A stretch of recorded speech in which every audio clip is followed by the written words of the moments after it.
Madaling araw pa lang ay naglakad na tayo patungo sa kabayanan ng Hagonoy, Bulacan.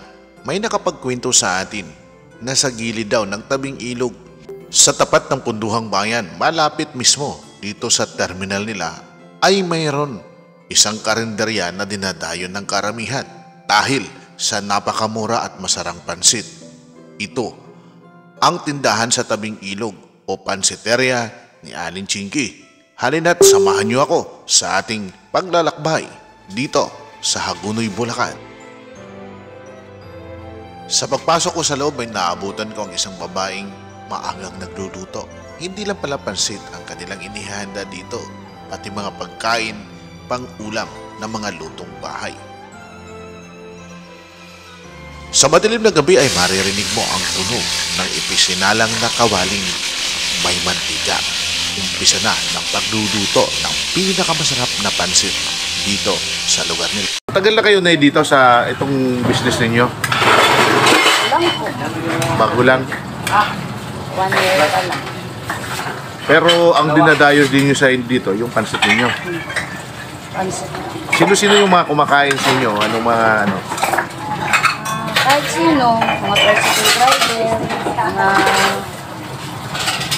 Marami din, ligaw-ligaw kung sino lang. Nakailang kilo kayo sa isang ano? Isang araw. Oo, isang araw. Bali, ano lang po, pinaka-minimum namin luto. 12, gano'n. 12 kilos. Magkano ang pansit dito per order? Pinaka-ano namin, 25. 25. Talagang pang masa lang, ano? 25 po. Di ba kayo malulugi niyan? 25 pesos? Hindi naman po. Pero minimum ng pansit namin talaga, 35. Pero pwedeng umorder ng 25. Ayun. Pwedeng adjusted pala yun. Dito sa pansitan ni Nanay Jinky, adjusted ang presyo. Ang minimum order naman ay 35. Pero kung sapat lang at mayroon ka lang 25, pwedeng-pwede na. Mga tricycle driver at ilang mga operator ng bangka ang kumakain sa lugar na ito. Baba mo yung kanton. At least nagbibigay kayo ng adjusted price, ano? Kami ng kaunti. Oo. Nakaraos lang pare-pareho lang. Sa umaga kasi wala pa naman kita. Doon pa rin ng tricycle driver. Sa sitwasyon ng Hagonoy, Bulacan, kung kay isang negosyante o magtitinda kailangan ay kanga ang suabing diskarte. Kumita lang ng konti. Hindi kailangan dito na mas malaking kabig sapagkat sa sitwasyon na minsan ay tumataas ang tubig, paralisado ang lahat ng mga transportation. Walang tricycle o mangilan-ilan lang bumabiyahe rito. Kung kaya't, apektado din ang mga kainan. Pero sa ginawang diskarte ni Nanay Jinky, tuloy ang buhay. Ate, imbitahin mo yung mga followers natin. Hello guys! Bumili na po kayo din sa kantin ni Ate Ging. Masarap po dito. Ilang sandali lamang at unti-unti nang nagsisidatingan ang mga parekyano, mga suki ni Ate. Bawat isa sa kanila nagtatanong kung luto na nga ang pansit. Inaabangan ng karamihan, nag-aantay kung kailan pwede nang matikman.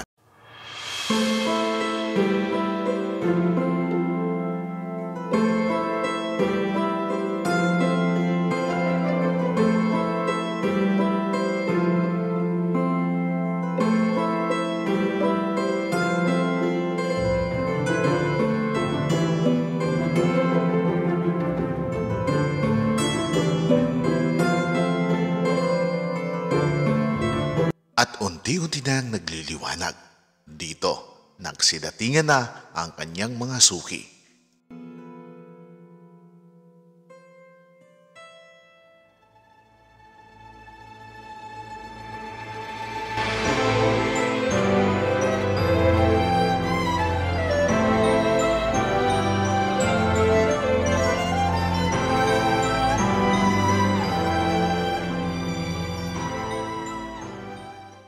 Ito po yung order niya.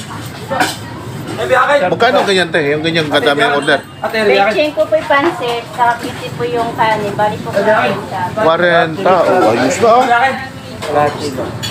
Dyan tayo. Kuya, matagal na kayong kumakain dito. Yes, sir. Ano pong binabalik-balikan nyo rito? Pasit to kaya. Pansit. Masarap po ba talagang pansit dito? Libre lang po yung pasit.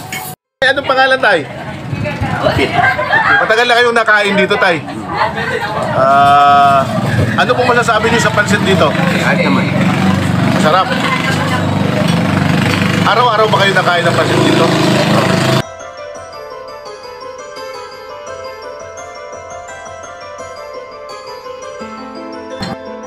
Alright mga kaibigan, napakasarap po talaga sa ambience, nasa gilid ka ng ilog.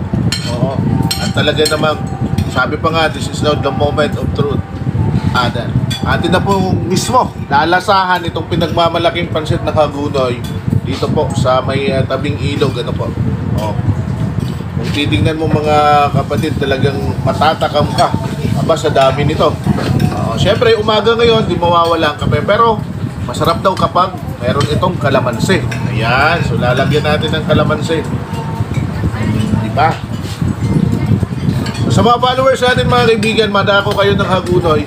Nasa bandang terminal lang po sila. Hanapin nyo lang po ang pansitan na talagang napakamura, affordable at talaga namang tingnan nyo ang isang order. Oh.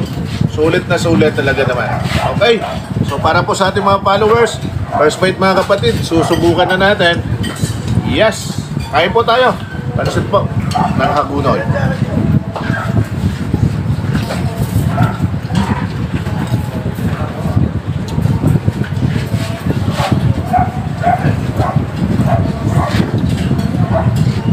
Alam nyo mga kapatid, parang ano lang siya, parang mababa pang ekonomiya yung presyo, pero yung lasa, walang pinagkaiba ito sa mga pansit na nasa mga tataas na tindahan. Pasensya na kayo ng ingay, malapit tayo sa gilingan eh. Gilingan ng yelo. Oo. Ayan.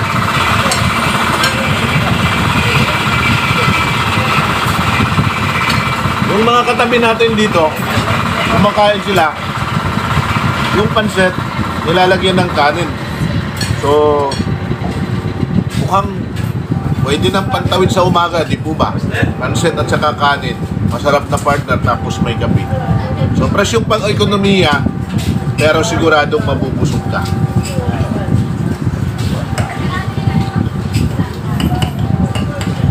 Hindi nyo na itatanong mga kapatid pagdating sa pansit, ito pa naman ang pinakapaboritong pagkain ko, no?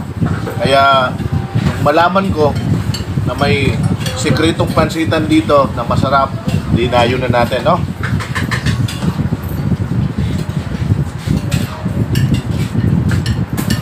Shoutout nga pala kay Brunel Cardian sa Kainta, ha?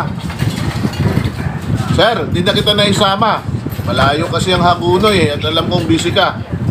Pero sana sa susunod na mga biyahe natin ng Bulacan, samahan mo ako. Nakakalungkot kasing kumain mag-isa eh. Alam ko naman, lagi tayong magkasama sa tikiman, o di ba? Eh ngayon, ako lang ang makakakain. Kung hindi nga lang masisira eh, pagbabalutin kita. Kaso, 30 pa ako uwi ng Maynila, sir. Kaya pagbalik ko, kita na lang tayo dyan. Yan. Normal na po dito yung tunog kung sa Maynila. Tunog ng mga sasakyan na tricycle, jeepney. Dito naman, ang tunog na maririnig ninyo, tunog ng bangka, tunog ng gilingan ng yelo. Alam niyo naman kasi ang Hagunoy, dito na si sentro ang lahat ng mga yamang dagat. Dito dinadala. Mayroon silang tinatawag na punduhan. At by the way, kung hahanapin ninyo itong pwesto dito ni nanay, tapat lang ito ng punduhan. At lahat ng kumakain dito, tricycle driver at mga nanggagaling dyan sa punduhan. Kaya talagang sikat ito at pinag-uusapan. Presyong pangmasa, ano pang hinihintay ninyo? Dayuhin nyo na. Sulit po talaga. Basta't pumunta na lang po kayo rito. Kung paano? Tama ng daldalan, ubusin ko na ito. Oo. Pasensya na ha. Kakain na talaga ako ng todo.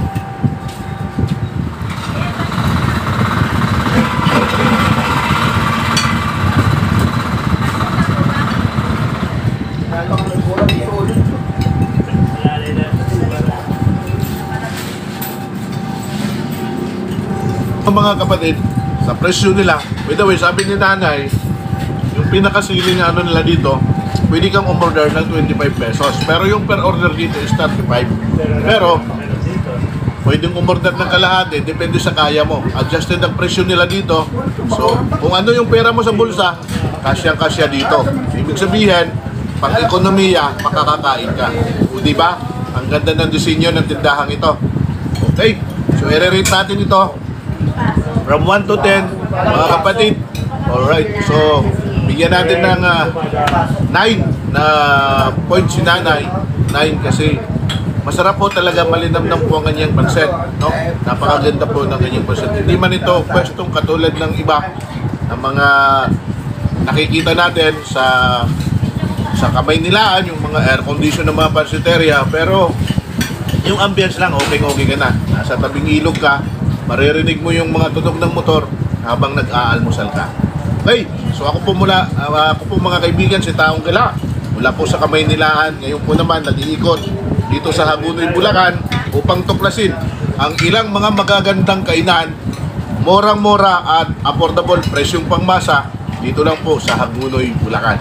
Naway sa susunod nating paglalakbay ay samahan nyo ako at nandyan pa rin kayo. Magandang umaga, magandang araw mga kapatid. Magpalain nawa tayo ng